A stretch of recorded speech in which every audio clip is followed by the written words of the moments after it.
Hello and welcome to the Southbound Sports Show. I'm your host, Richie Leahy, here with Maddie B below me if you're on the video, and Rick David in the upper right. Today I'm going to kick it off high tempo and talk. My topic first is going to be college game day in Times Square. And this annoys me because every weekend, college game day is supposed to be on campus. I understand there was no highly ranked matchups last weekend, but you're taking away some of like the amateurism, making it a more professional feel. You're in the middle of New York. I understood they went to a bunch of different bars. I watched it just to kind of see what kind of gimmick they were throwing out there.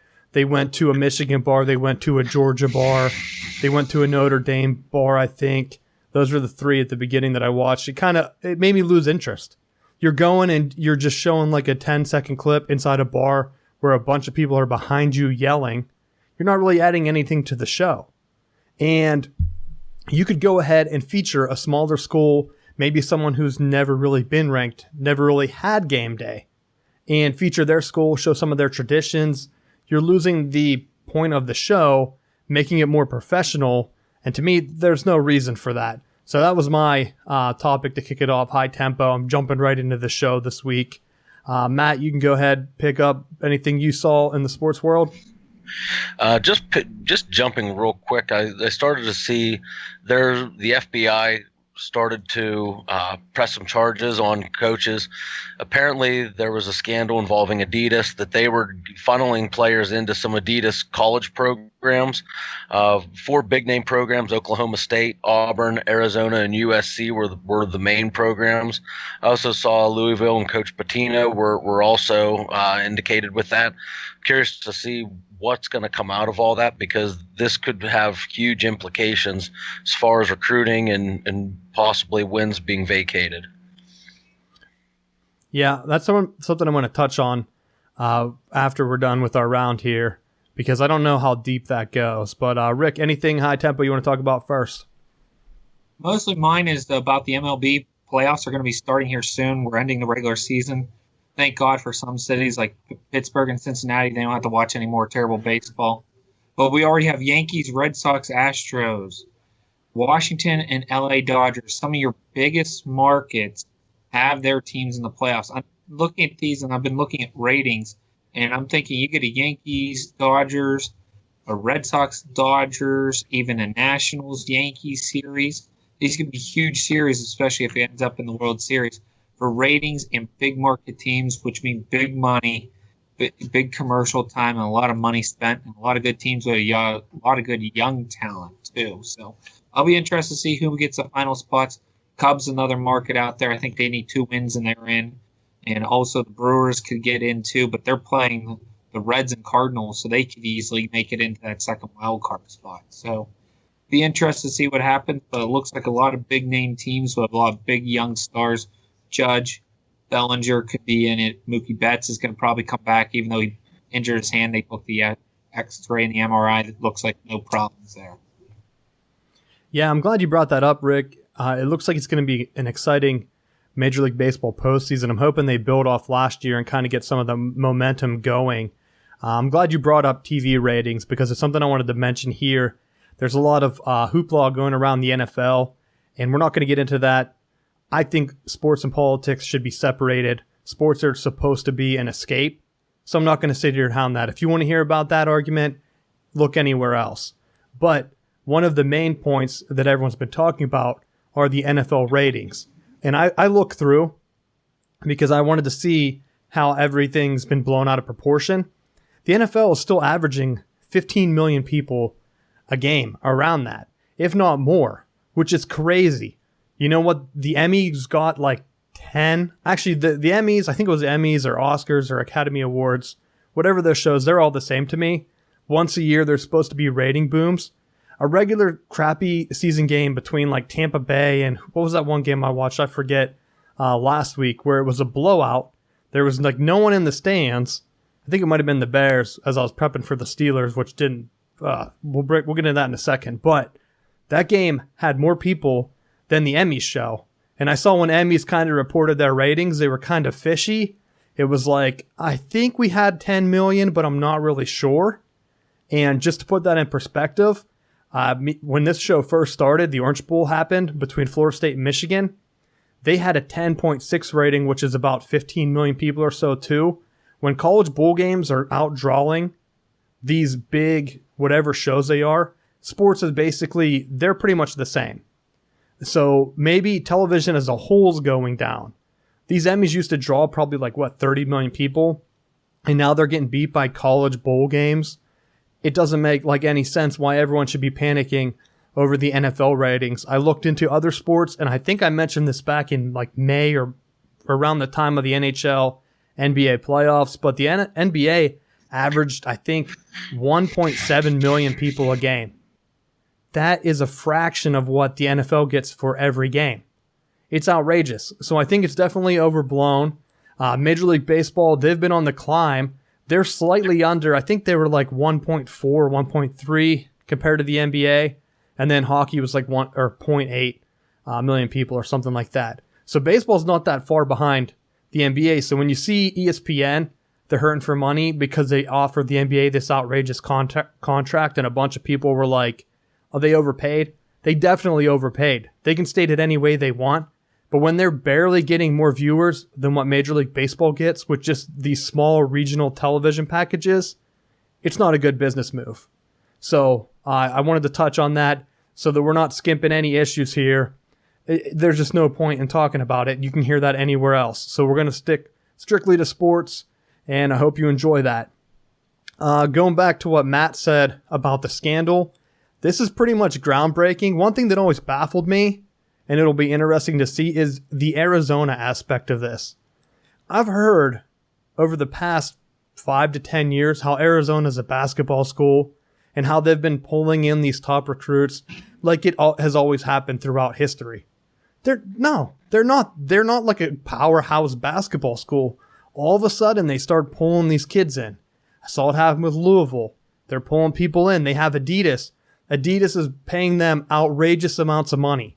If you look, Louisville just signed a contract for uniforms, which is the point that I was going to bring in, so I'm glad Matt brought that in for High Tempo. Louisville's basically going to pay or get paid for their uniform contract more than any other school, or at least close to the big dogs, Texas, Michigan, Ohio State, Notre Dame. And that shouldn't happen. People don't watch Louisville games. So for some reason, there's some other weird thing going on. And then all of a sudden, the FBI was the one who looked into this. They must have realized the same thing that I was thinking. How is Louisville pulling this in? We have their television ratings. They're not high. Why is Adidas paying them all this money? There's some other deals. They're funneling it into guys who are going pro. And they're like, okay, we're signed. So if you're not familiar how these contracts work, if you're a high school recruit, the only way you can get looks, especially in college basketball, is if you go to camps that are run by Nike, whatever, depending on how you say it, Under Armour and Adidas, and then maybe some other random ones. You have to go to a camp run by these shoe companies. Now it's coming out that these shoe companies are telling these athletes, hey, if you go to our school, because each of these companies sponsor different schools, look it up. Michigan just signed a huge contract with Nike. So did Ohio State. I think Texas is still with Nike. Maryland is with Under Armour. Their alum is one of the guys. I'm trying to think who else just signed with Under Armour.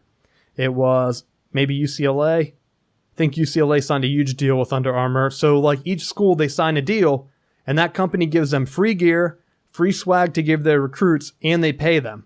It's basically free advertising for the schools. Michigan and North Carolina are the first two schools to use Jumpman, the Michael Jordan brand, on their stuff. And now Adidas is coming out. They're not only paying this contract, they're paying players whenever they graduate or whenever this money exchanges. I don't know. But I'll go ahead and let you guys give some thoughts on that because I don't want to speculate, but this is huge news. Matt, do you have any other thoughts to add on to the college, whatever, recruiting? I think with the way that it's set up right now, if these players are having to go to these camps, this isn't the last that you're going to see of this type of deal. I think at some point someone probably got burned, and that's how the FBI got tipped off on it.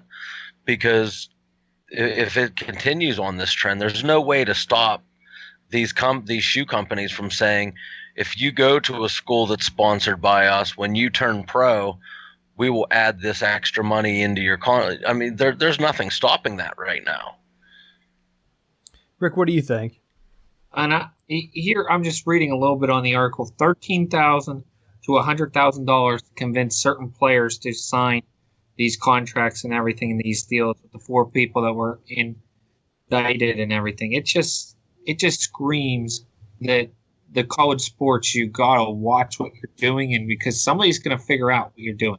It may take them a year, it may take them 2, it may take them 3, but if they figure something out, like something looks weird or out of the ordinary, somebody's gonna do their digging and they're gonna find it. So it's sad that this happened, but I will say this, especially watching some Arizona basketball games, after Lute Olson left, they had a down period where they were not doing very well.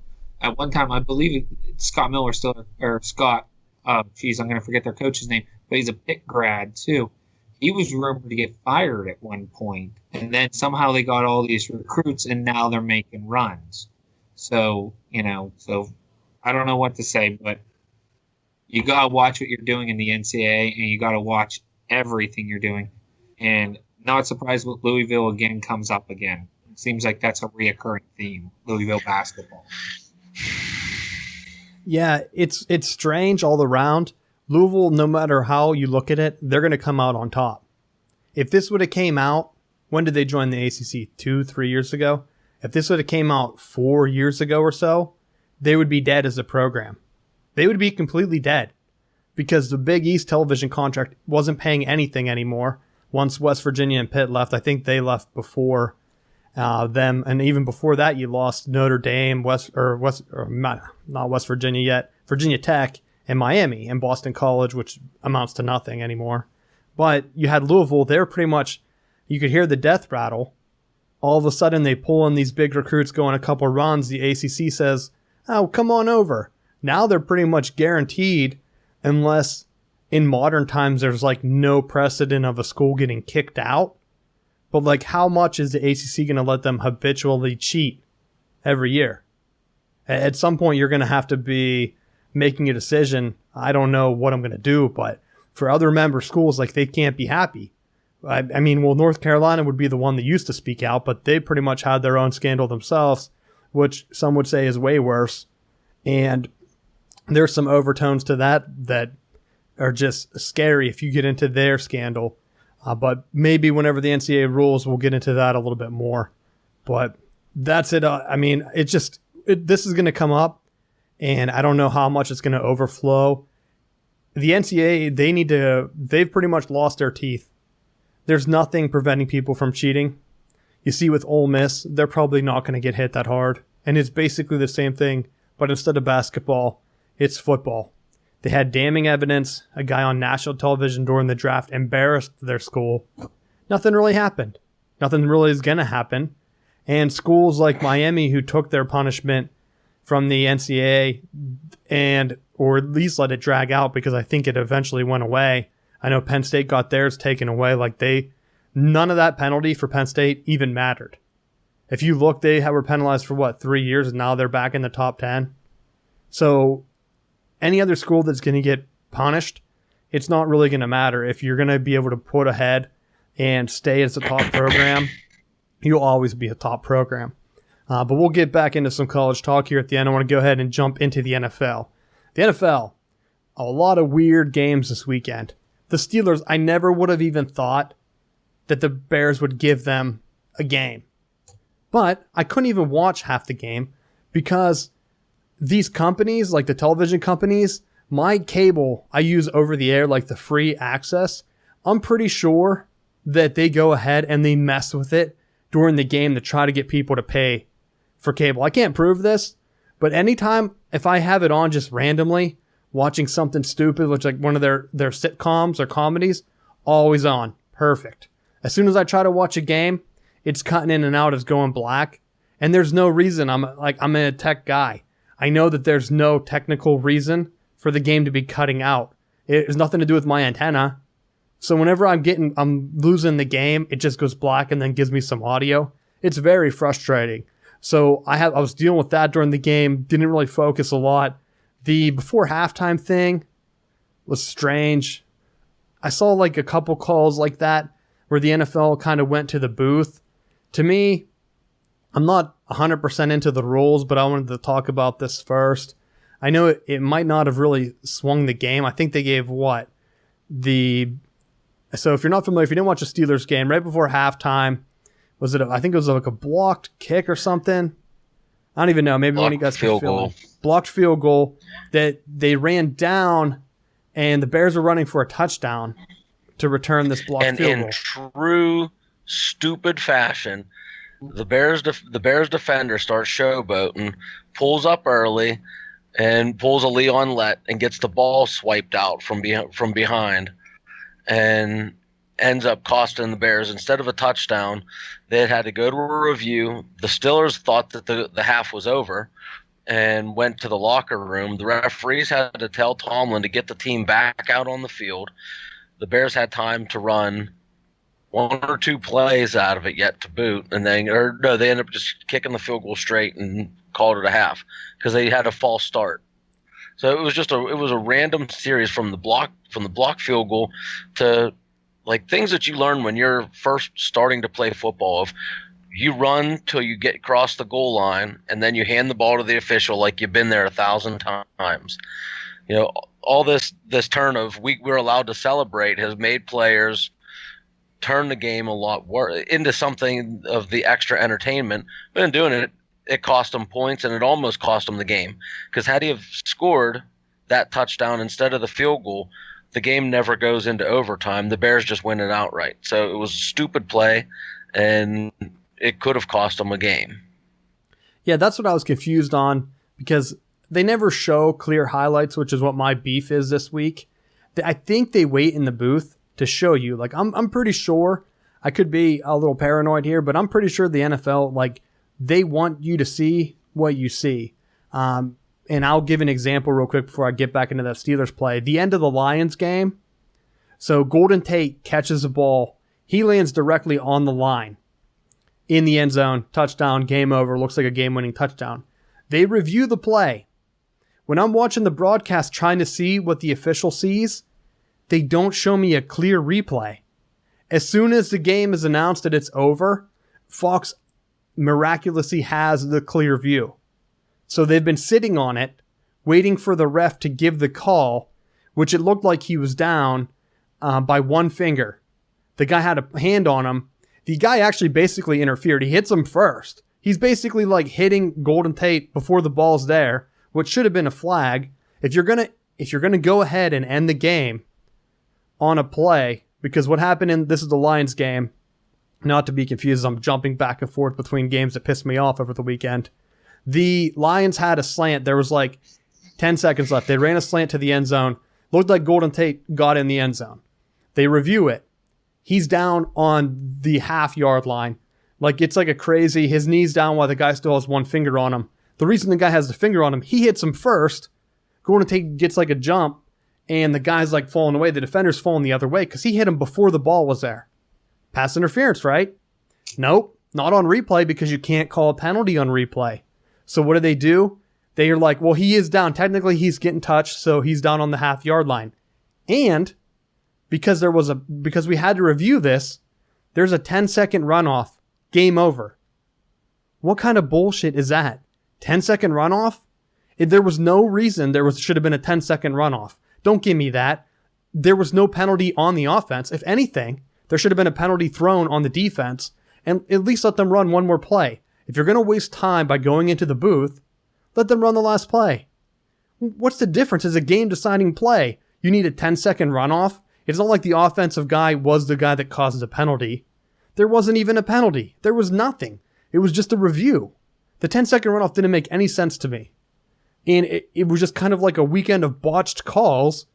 And now you see people aren't even talking about these because that should be a discussion. Was that a botched call?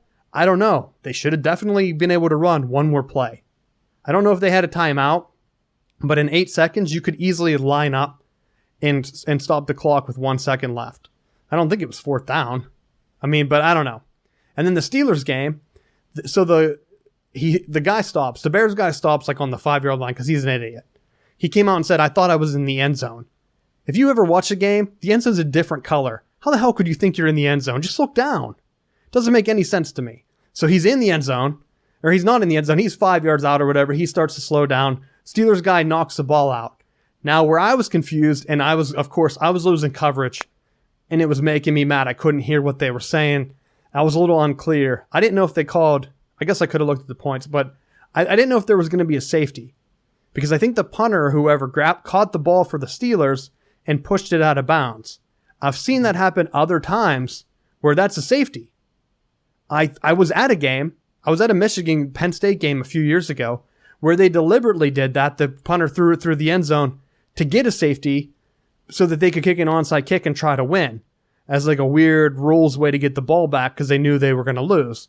So to me, when I see that, I'm like, okay, did the Steelers just get a safety because their punter, he didn't bat it through. He basically like caught it in his hand and threw it is what it looked like to me, which means possession, number one, safety. So the fact that they went and reviewed that and didn't call what should have been the correct call, which no one even said in the booth, at least what I could hear on the television in my broken up thing, there was never a discussion if it should have been a safety. But why not? I mean, I don't know. He threw it out of the end zone deliberately. I don't see how it was like they kind of made it up. They're like, well, the Bears, you guys can get the ball right where the guy fumbled, I guess, which I don't think that's a rule. I don't know the rule book that deep, but that only happens if the Bears guy would throw the ball forward, which I guess he technically did, but it wasn't like the Steelers were the ones that touched it. So I was so confused on that, and the refs, obviously, they didn't know what was going on. And the fact that the refs were just agitated that they had to deal with that right before halftime anyhow. Yeah, I don't know. So the first time, I don't know, like they hit the ball out of the end zone, and like they should make a call. If they're going to have the guys go to the locker room, they need to do something because what? You're worried about player safety and everything.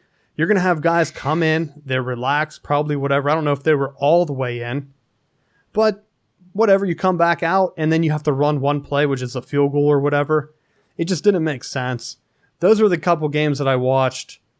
I think I watched Sunday night too, but that wasn't a good game. It was, I don't even remember who played. Wasn't memorable at all. Raiders? No. Was that card? Yeah, Raiders game. Yeah, but Raiders, Redskins. Cardinals were what last night? Cardinals yeah. Monday. You guys can go Matt, you can go ahead and kick into it. Anything that you saw this weekend NFL wise, or you want to elaborate on any of those things that pissed me off? Well, you pretty much hit the nail on the head. I think you're starting to see some of the wide receiver play in the league start to get a little bit better. I think teams were throwing the ball. You saw more productivity out of the offenses. I think you're seeing that rust of like a lot of the veteran players not playing in the preseason. You're starting to see some of that gel starting to come together now. I think like looking at some of the fantasy points, I know with the receivers that I had, they were getting a lot more catches, a lot more balls thrown their way. So I think you're starting to see more rhythm and more timing established between the quarterbacks and their starting wide receivers. Hey, not to interrupt, we had a question. What do you guys think of the Von Miller flag? I think he came out and said that it cost them the game. I don't know if you guys saw that. Yeah, where he pulled his hand back. Yeah, it was stupid. It's like the Bears guy who stopped before the goal line. Stupid penalties. You deserve them if you act stupid. You know, you don't deserve the touchdown. You don't deserve the 15 yards. You deserve to lose them. And he did it right where the referee, if you watch the video, the referee's standing right behind him, like watching the whole thing. So he deserved it. Just stupid. Just ignore him and walk to the sideline. Go celebrate with your team. Yeah, I guess you're getting fired up in the moment. And to me, it's like it's a ticky-tack call. I hate to say it. Like, unless you're like, I don't know, I think they should bring that excitement back. It's too stale for me. But, I don't know, Matt, what were you going to say? I agree with Rick. I think I would like to just see. I don't like because what it ends up doing is it puts more emphasis on the I and it takes away from the team.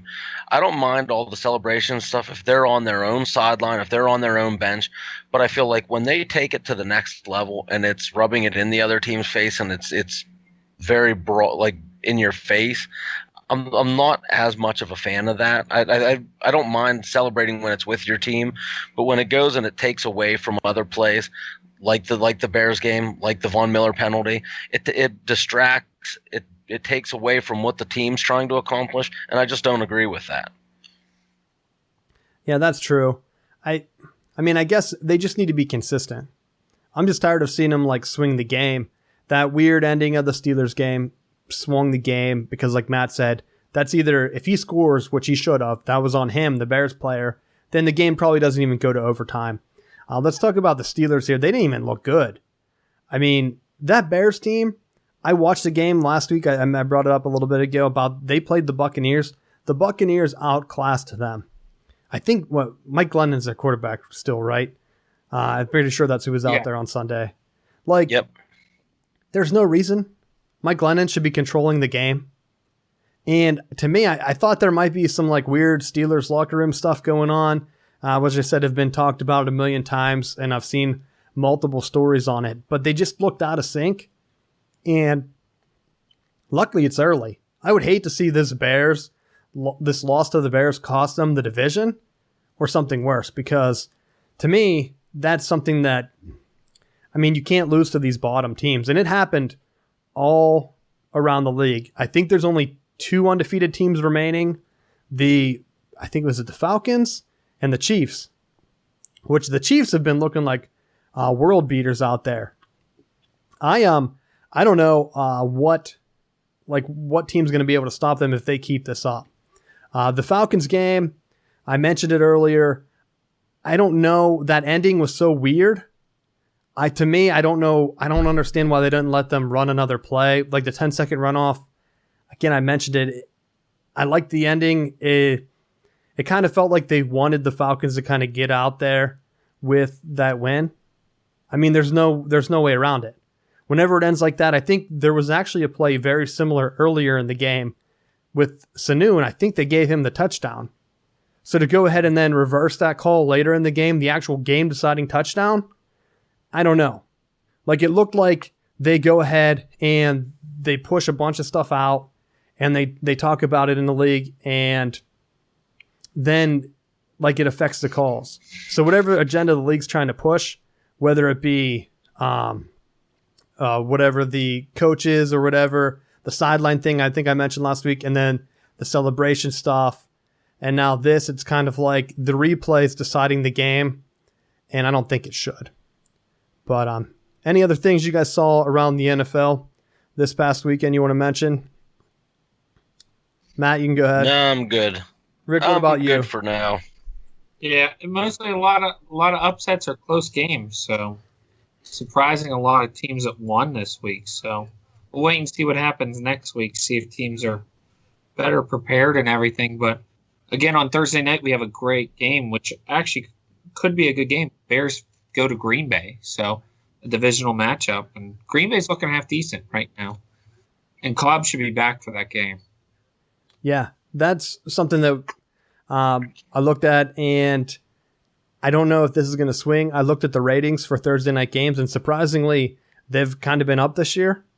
So compared to the other nights of the week, even though they've been pretty much crappy matchups, so I think last week was the Rams 49ers, which ended up being like a complete shootout.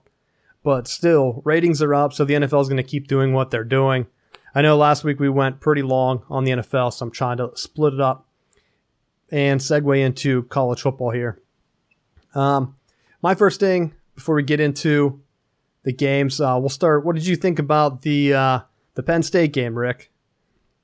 Wasn't surprised. I even texted you right before the game happened. I said, would not be shocked if there was an upset here.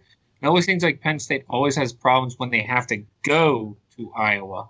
So it wasn't surprising that they looked out of sync and everything along those lines. So nothing shocked me there. So Iowa's always been tough. Iowa's I would say a middle-level Big Ten team. Was not surprised by anything. One thing it did help me, I know it's been talked about, is Barkley being a Heisman Trophy winner. This was his breakout game, being the fact that they won, and I think he had around 300 all-purpose yards or something insane. So it gives him more of a shot going in later on. But I will say this: Penn State needs to look better on offense if they're going in against Ohio State and Michigan here in a couple of weeks. I think it's later on in October or November they go to them. If they look as crappy as they did against Iowa, they aren't going to win. They aren't going to pull off the perfect schedule. Now, they look to me very, it wasn't true one-dimensional. It was more like they relied on their star player, similar how to those 90 Lions teams relied on Barry Sanders. Mm-hmm. And that's what Barkley out. And I was going to ask you, I know you brought it up how he had so many all-purpose yards, but at that end of the game, he was hobbling around. What did you think about that? Did you think that they rode him too hard? It was only the fourth game of the year. I know they had to win, but to me, like, isn't their backup running back like a five-star guy that was like one of the other top recruits? Why not give him some more looks? Yeah, he was a five-star guy, and he was, I think, the number 3 or 4 that year of running backs that came out that year out of high school. I mean, I don't know why they don't. I think they're just pushing it with Barkley and just trying. I don't want to see him get hurt. It kind of reminded me, watching the highlights and watching the game, it kind of reminded me what they used to use Larry Johnson for, was pretty much, let's give the ball to Larry Johnson. We got a 3rd and 3. We need to give the ball to Larry Johnson somehow because he's our guy and we know we can do it if we're going to get the first down. If he can't get the ball, we're screwed. It reminded me of those years when he was there, being very similar type of backs. Barkley's quicker than Larry Johnson was. But Larry Johnson was more of the built guy and could plow people more over. So, I mean, they got to feature somehow else. Teams are going to figure out, okay, Barkley's getting the ball. We got to shadow Barkley. We're going to have some linebacker watch him the whole entire game, which means the wide receivers have got to bring more to the table. And you have the number 1 tight end, according to some draft prospects. The number 1 tight end is right now Gesicki. Right now, looking at the draft, I've seen that his name pop up number 1 on a couple when he goes to the draft this year. And he's pretty much a lost man, Gesicki out there. I wonder if the Barkley stuff, when they're shadowing them, I don't know if it's poor play design or if they're going for a more vanilla look, like we've talked about some teams in previous weeks where they might be saving their playbook. But it seems like their options always have Gesicki and Barkley on the same side. And I could be wrong on this because this is another thing where ABC has kind of taken their view of like letting you see the play develop. And they add like all this fluff where the camera's behind the guy for these night games. And then it's like a real close-up of the line. And then you really don't know, like the game-ending play. They kind of like almost missed it because the guy was like cutting a post in the back of the end zone and their camera was too tight. Like, let the play breathe. Move the cameras back. Let me see what's going on so I can actually watch the game and see what's happening. I don't want to see the ball just floating through midair and then not know, okay, is there a guy there? Who's running routes? What's going on? But it definitely looked like they relied on him. He was gassed. The Penn State defense was completely out of gas. That last Iowa drive, they were like a knife cutting through butter. Like that was so easy for them to score. And I wondered if they scored too early, which they did. And I almost wondered if, I think it was Wadley, he broke a long touchdown run, like a 30-yard touchdown run. Should he have just taken a knee at the 5? And then Penn State wasn't going to stop him. They could have just took 4 knees and kicked the field goal and then kicked deep. I think they were a field goal away. I think they were down by like 2, maybe. I can't remember. But they went ahead, and I think a field goal would have... It was 19-15 going for the Penn State drive. Yeah, so Iowa would have been what? They would have had 12, 15, so maybe a field goal would have only tied it. But anyway, like I was wondering, like why didn't they just hold on to the ball and try to run a few more plays? I know he broke it. It seemed too easy, but then Penn State couldn't do anything. Their receivers, not impressed with. Godwin is the receiver that went to Tampa Bay last year. He was a man among boys, and I think he bailed them out a lot last year, just being, I think he was a senior, and I could be wrong. Yep. But him bailing them out kind of like made their offense flow. They don't have that this year. And you're right. Any team that's just going to go ahead and play spy zone on Barkley could completely shut them down. And I would go ahead and add some other teams to the list, like not just Ohio State and Michigan. Actually, I'm not even sure that. Well, I think Penn State dodges Wisconsin, but if they make it to the Big Ten championship game, that's a scary game for them because they did it last year, and Godwin bailed them out in that game because Penn State was down so much until they started just throwing the ball to him. There was no chance Penn State was going to win, and they don't have that this year. So you could see a couple 2-3 touchdown games where if they get down, they're not going to be able to come back. They don't have anyone that can get separation. Matt, looked like you were going to add something.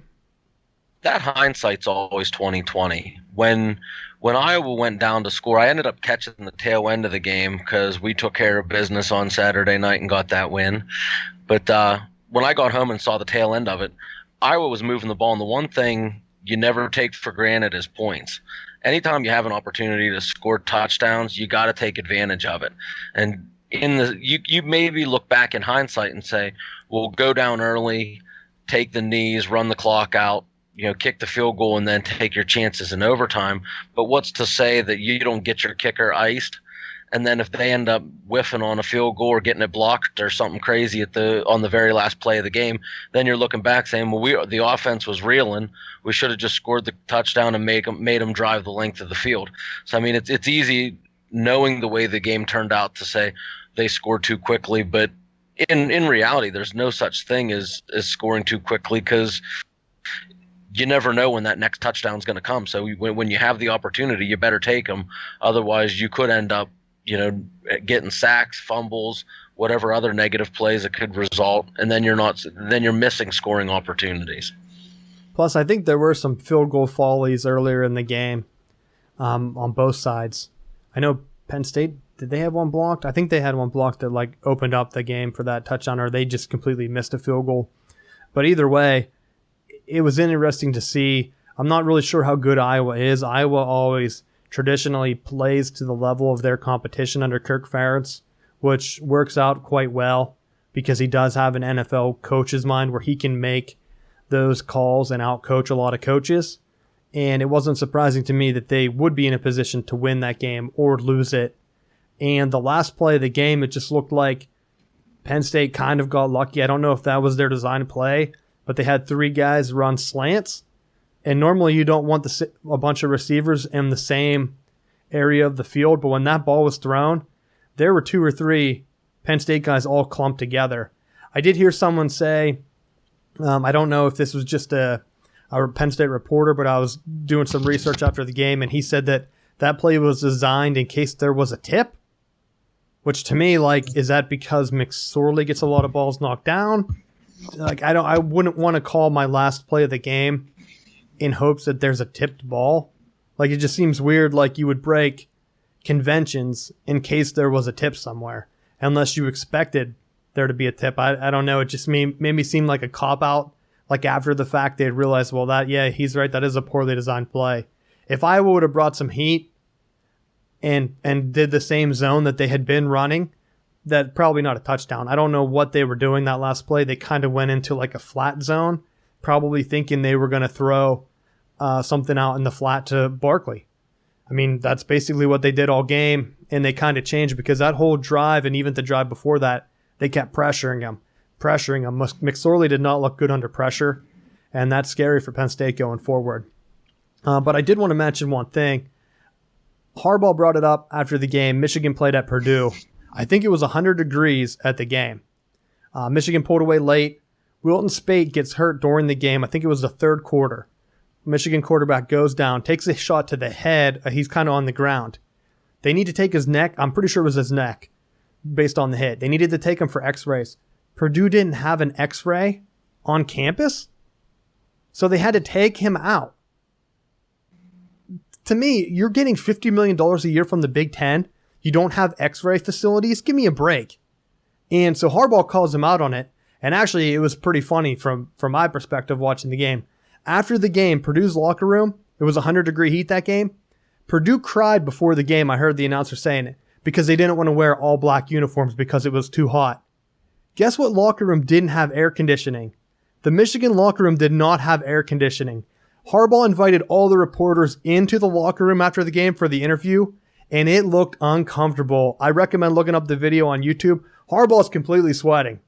He said that it was so brutal in there, and he obviously did it on purpose, because then for his real interview back wherever it is, he said, I'm very disappointed in these Purdue conditions.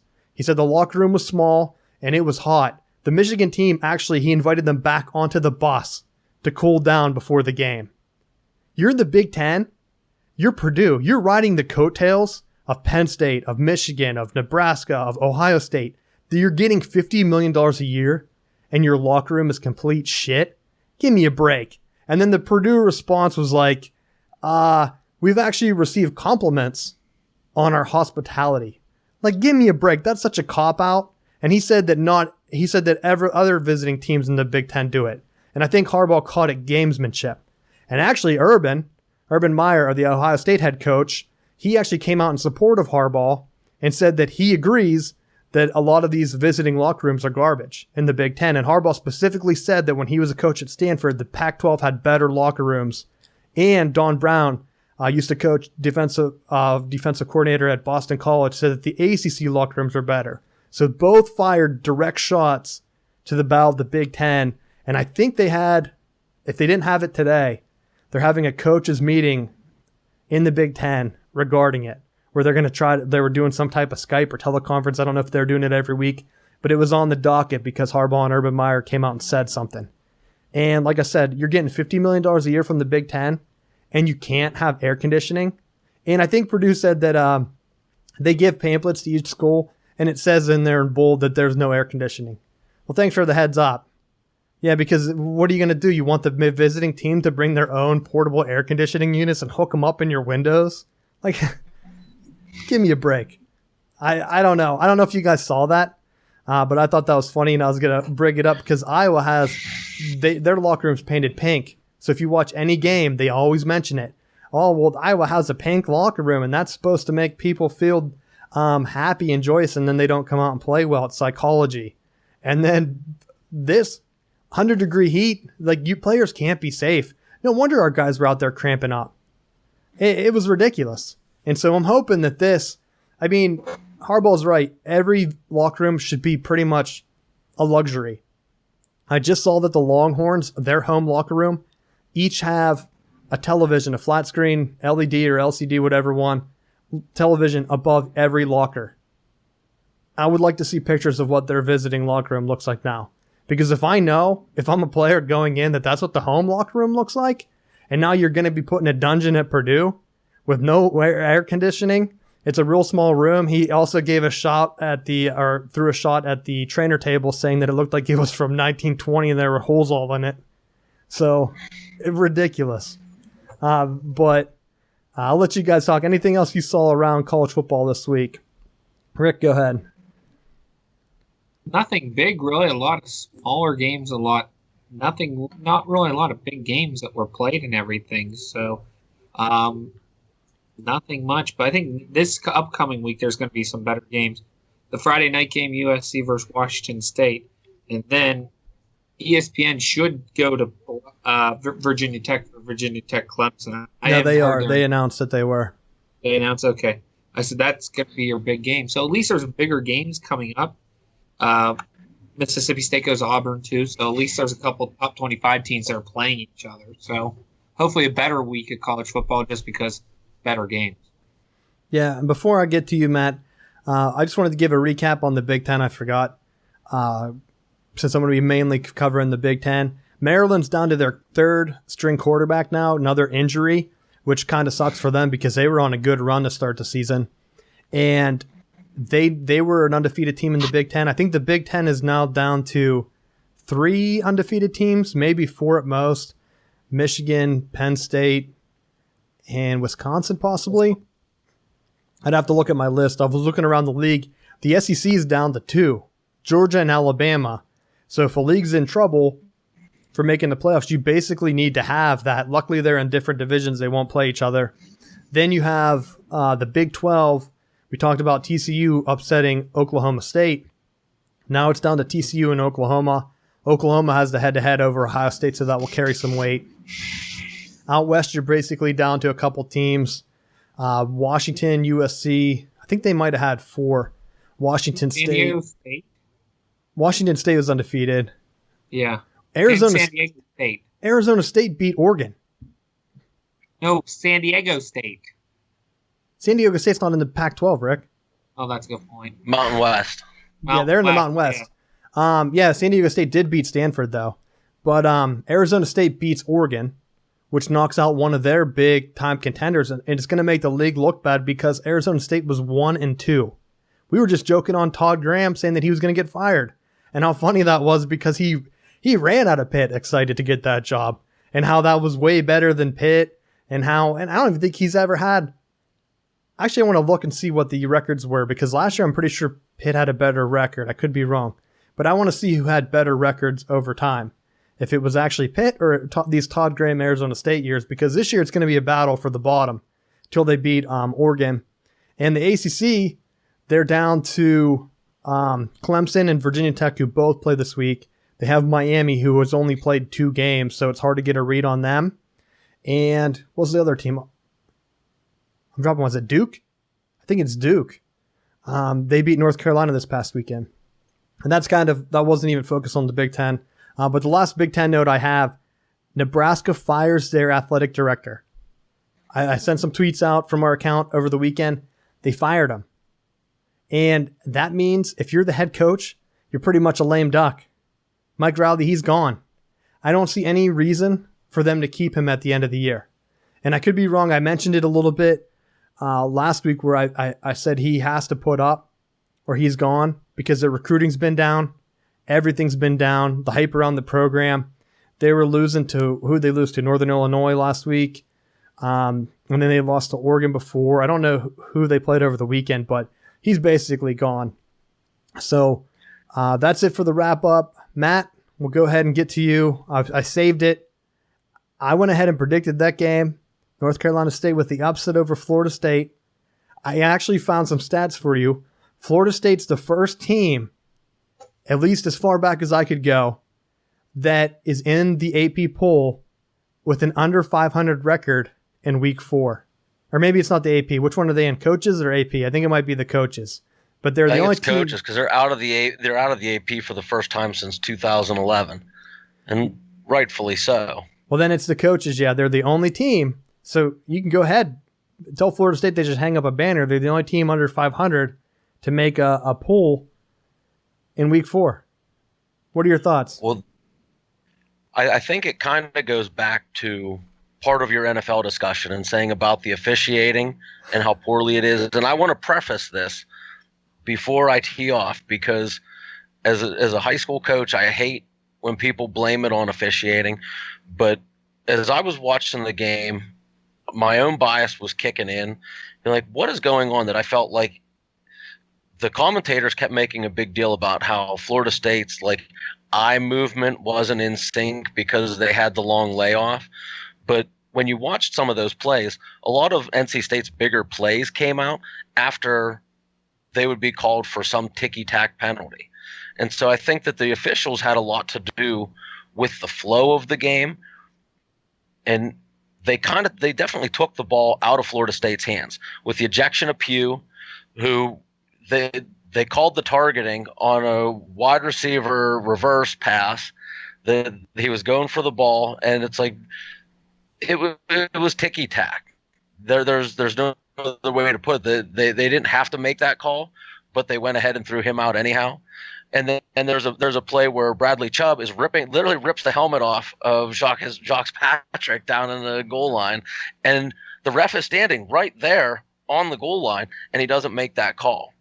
So that's just one example of the different things that affected the dynamic of the game and the flow of the game.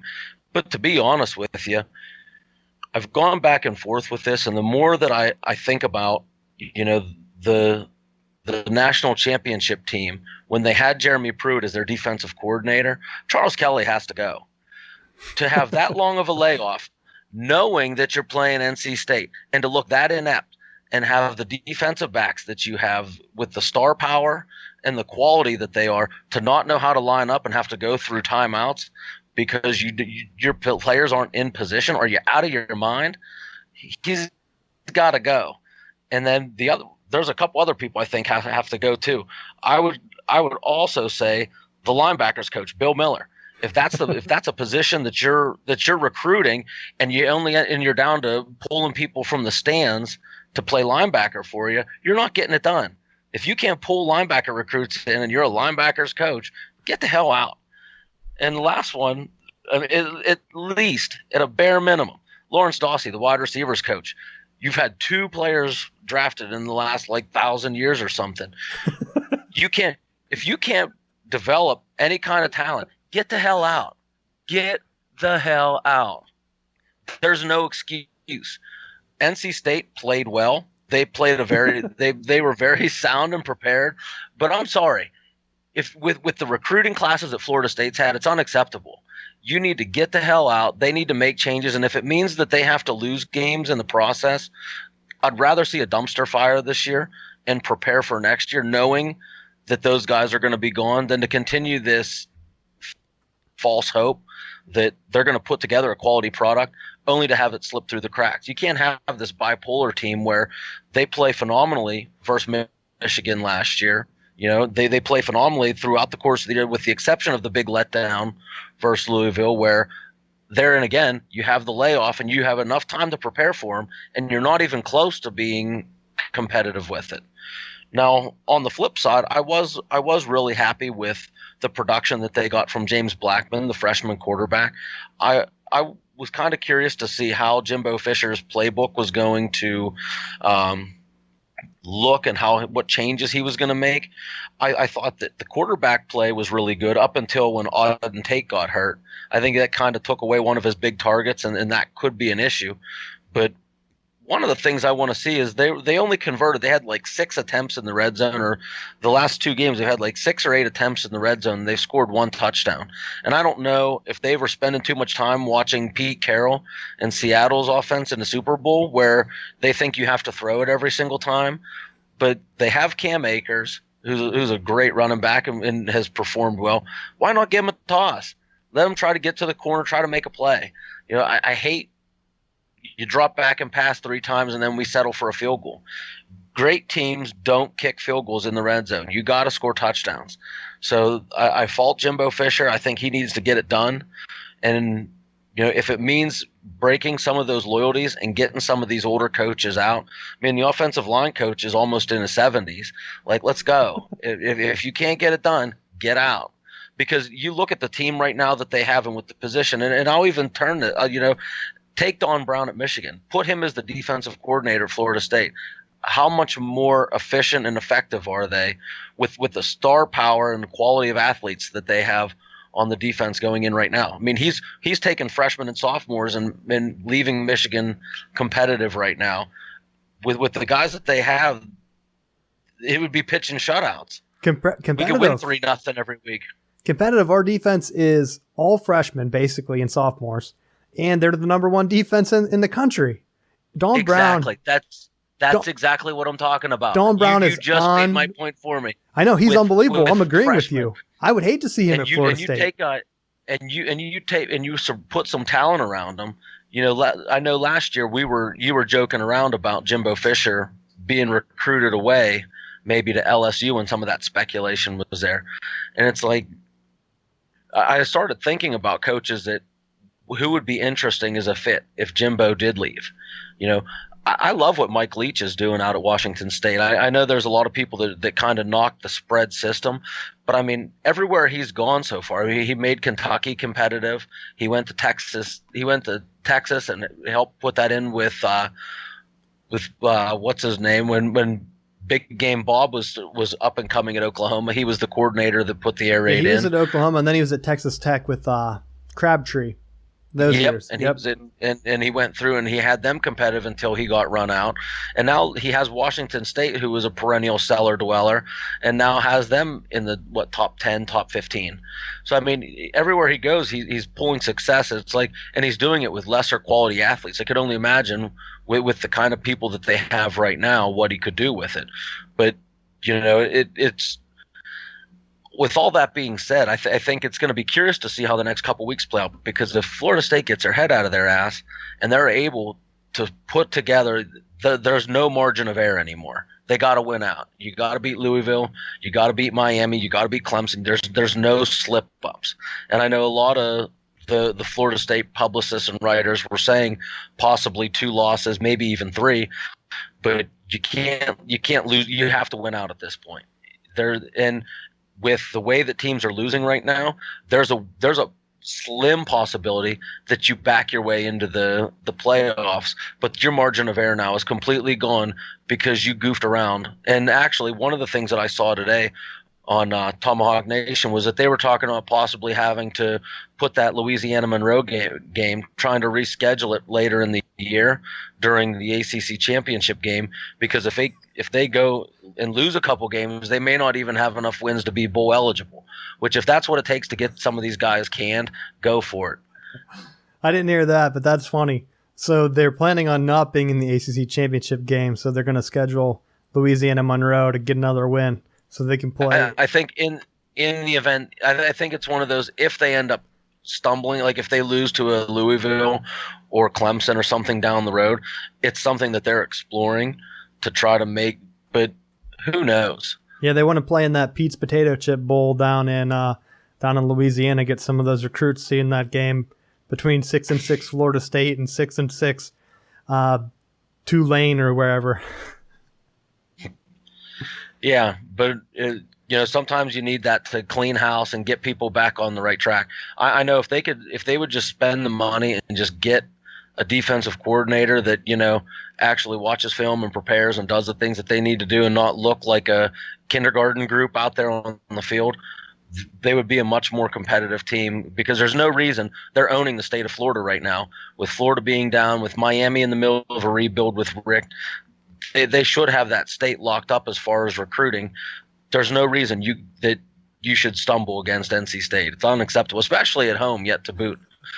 But there was the only other thing that I would comment on that, and then I'll hand it back to you, is compared to a typical game, the atmosphere at the stadium definitely looked like it was off. And I don't know what the effect of some of the people affected by the hurricanes, that are a lot of the people that would normally come out for those games, did they choose to just stay home and work on their houses and try to repair some of that? I think that may have had some effect, but it still shouldn't have been to a point where all the other factors, you roll it into one, and it was just one giant turd sandwich that I had to stomach this weekend. So thanks, Knowles, for ruining my weekend. Yeah, I was going to say the stadium looked kind of empty. I don't want to say it was completely empty, but it definitely looked like there were spots where it was bare, and I wondered how much that had to affect it. With your Bradley Chubb, that play where he ripped the helmet off, just so everyone's clear, he did not grab the face mask. He grabs the ear hole. I watched that replay a good 3 or 4 times. That made me laugh. He rips the helmet right off. The guy's like, hey, that guy pulled my helmet off. The ref's like, nope, you got to come out of play. Right when Florida State was making a drive. It made me laugh. Yeah. No, but nonetheless, it's to the head or neck area. The head or neck area. The helmet is covering the head and neck area. Well, that's my thing. I was saving it till my last one, but I'll go ahead and give my last wrap up here. My final thought was, I saved this. I tweeted about it on Saturday, but Purdue players were definitely going for the head late in the Michigan game. 2 of them get ejected. And these are blatant, like, launch pads to the head. At some point, you would have to think that that's coaching. And I hate seeing players get hurt. I want to give a shout out to Darren Sproles. My God, how unfortunate. He tears his ACL and breaks his arm on the same play in the flat. I hate seeing guys getting injured. And sometimes you just have to kind of, like, there's no reason to explain it. It didn't even look like a hard hit. The way he turned to have something like that happen, unbelievable. But I hate to see players where it looks like you're doing it on purpose. I don't think the Spate play where he hurt his neck was on purpose, but the other 2 were definitely both head shots. And to your point, Matt, when you said a shot to the head or neck area, I think one area that needs to change is the commentators. Because every time someone reviews one of those plays, they're like, oh, well, he didn't hit him too hard. Or, well, it was hard to tell. If the player is launching up high, unacceptable. I don't care if you're hitting heads. I don't care if it's going to take the best player out of the game. That was the argument that I heard during the Florida State game that got me fired up. They were like, I think Bradley Chubb took a shot high on the quarterback, which I hate seeing. And every coach seems to go ahead and coach it up. I don't know if they're supposed to put their hands up and try to knock the pass down, but they're not doing it. They're taking their hands and going right in the quarterback's face. Bradley Chubb did it, and the commentator made the comment, well, they can't go ahead and eject him. He's NC State's best player. What the hell does being the best player have to do with keeping other players safe? So if you're the best player on your team, who decides who's the best player? The media? They're like, well, you're the best player. Feel free. Go ahead. Hit people in the head. They're not going to take you out. You're the best guy. And that was one of the arguments in the Purdue game. They were like, well, he's their best player on defense. They can't eject him. Yeah, they can. If he's out there physically launching into players' heads, you have to eject him. And my final point was I read an article where they might have research that says that a lot of these high hits are due to not being able to wear pads at practice. Because all week in college, the college game, since this happened, you've seen a lot of more people go high. They're not actually teaching tackling form because they don't wear the pads during the week. So there might be a data set coming out that proves that by not having pads at practice, it's worse and causing more injuries because people don't know how to play with them. And they're used to running at practice just straight up and grabbing a guy and then having the play below dead.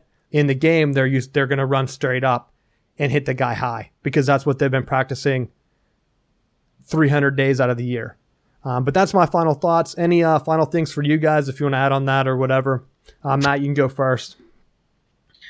Well, I think as far as the hits to the blows to the head, I love that point, and I think that to kind of piggyback on that, how many games do you watch where quarterbacks just get shelled? I feel like every week when I'm watching Florida State, because their quarterbacks they haven't been dual threat guys, they've just been getting shelled week in and week out, and it's like I'll hear commentators talk about the pass protection or the quarterback waiting too long. But it's like, how many times do you have to like physically watch your quarterback get picked up and slant, like spiked like a railroad spike to the ground before they call something? And it's like, there should be some level of consistency with the rule. You know, I understand that they want to keep these players safe, but it's like there are certain players that it seems like it's okay, and they just allow them to just get slammed. But then in other times, they're real quick to throw a penalty. And with these targetings on the other side of it, depending on when you get your targeting penalty, it can affect the team for not only this week, but next week. So you figure when Pugh got thrown out, the first thing I told my wife was, well, this sucks because now it's in the second half. He's got to miss the first half versus Wake Forest. So then not only does it affect the outcome of this game, but now it's going into the following week's game, and now he's going to have to come in the middle of that game, and depending on how they're playing, have to make those adjustments as opposed to serving the rest of the game. You know, I don't like how they're saying, well, if it happens in the first or second quarter, then he's just done for the game. But if it's in the third quarter, now we're going to penalize you into the next week. I don't like that aspect of it. But on a positive note, I did like at the end of the Iowa Penn State game how they showed the film of the Children's Hospital in Iowa where the patients were able to get a view of the game and the fans turned and were waving to them. I thought that was a pretty cool thing that they're doing out there, and showing some positivity and some respect to those families that are having patients in the hospital. Thought that was a good thing. Yeah, I agree. That's a new tradition that started this year. I'm always a fan of the Hawkeyes. They do a lot of good things out there. So it's good to see that they're competitive. I did want to mention one other thing. You said you were complaining about Florida State coaches not being able to pull in recruits.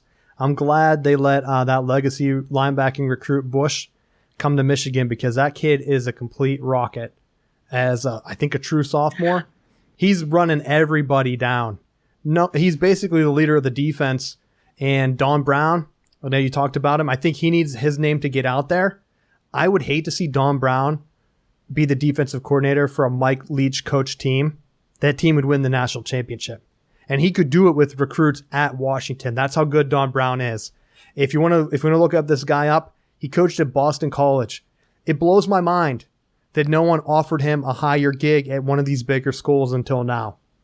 Because the things he's doing, Purdue's running screens, they get a touchdown.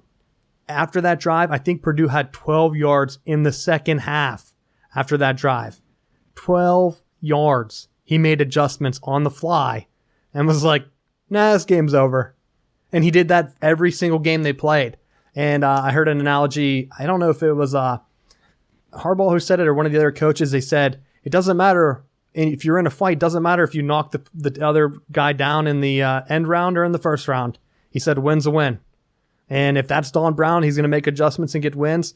This guy has to have his name out there as one of the best because it's unbelievable what he's able to do. But that's it for me. Rick, any final thoughts? Just a couple here, just real quick. NHL preseason continuing right now, so the season will start next week, so a lot of teams starting there. Will the Penguins repeat? It's going to be tough for them to try to do 3 in a row. A lot of good teams out there, especially.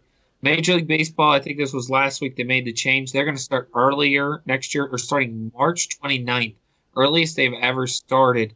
They're going to start the regular season to give more extra days for the players because the players didn't think it was enough extra days. I mean, if you're like Elias Diaz, you're already getting training after the game because I tried to talk to you and you were pretty much trying to get run over cars. I mean, true story. True story. He almost got hit by 2 cars. I have evidence, and that person the person with me will probably be sending you a message, Richie, saying it's true. What, because he ran out of the stadium that fast? He's already prepared for the next game. He's already dodging cars, you know? He probably wasn't going to play anyway. Chris Stewart's 148 and can't hit a ball on the infield. Thanks, Chris Stewart, for still having a contract in the major leagues. Next year, Taiwan is available. Dwayne Wade goes to a superpower team, not surprising, to Cleveland here today. Pretty much making it 3 teams in the NBA. Best of luck to those 3 and everybody else. Good shot. Maybe you'll get lucky and get the first overall pick. I would throw it for the draft. And then I found this earlier today. So this is overall national TV ratings in the NFL, since I was talking about ratings with MLB. National games in the NFL are down 11%. Monday Night Football down 5% overall. Whoop-de-doo. And then your last point, I'm wearing my York Revolution hat. Got my York Cup. They're going for the championship in the Atlantic League Independent Baseball. They're facing Long Island. Hopefully my boys bring it home. Michael Burgess, Frank Gailey bring home a championship. It's a revolution. Get it? York Revolution. It's a revolution. Okay. That's my points. Nice. Good way to end it. I was actually going to mention the NBA, but I was waiting. I didn't know the Dwayne Wade thing came through because everything else was talking about the NFL stuff. But NBA, it's kind of like they're handpicking these teams and they're making it seem like the players are making these choices. I don't know how much of it is the owners, but like I said, the ratings were down. When you're getting down in your average ratings close to baseball, which everyone laughs at and says no one watches, you have to do something.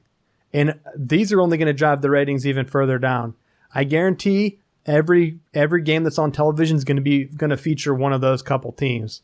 And you're going to see other fans of like the Hornets here. I live close to them. What is my incentive to watch one of their games? There's none. And I know this is driving us over our time, but every year, I can't even get my point out because it seems like every year the NBA is like pushing its product, and they're kind of just trying to make it superheroes versus a bunch of Joes, where it's kind of like professional wrestling. It's the only way I can go ahead and describe it. You had the big team ups, Matt. You might have to step in and help me here. But you had like NWO, New World Order form, and you had a couple other ones get together. And that's what the NBA, they're kind of like trying to emulate that by having these big super teams go. And it's like, to me, it reminds me of like the Harlem Globetrotters. And you watch the Hornets play, they're going to lose. They're going to lose if they play one of these teams. Now, they could beat the other scrubs, but who even knows the name of the other team that the Harlem Globetrotters always beat? I don't. Washington Generals. Oh, the Washington Generals, of course. The Generals. Of course, Rick knows. But yeah, it seems like that's what they want. They want to go for the more entertainment factor. They want to go that wrestling route. And I don't even know if it's really paid off for wrestling. I don't know I know that's like a fake sport. The ratings are down currently.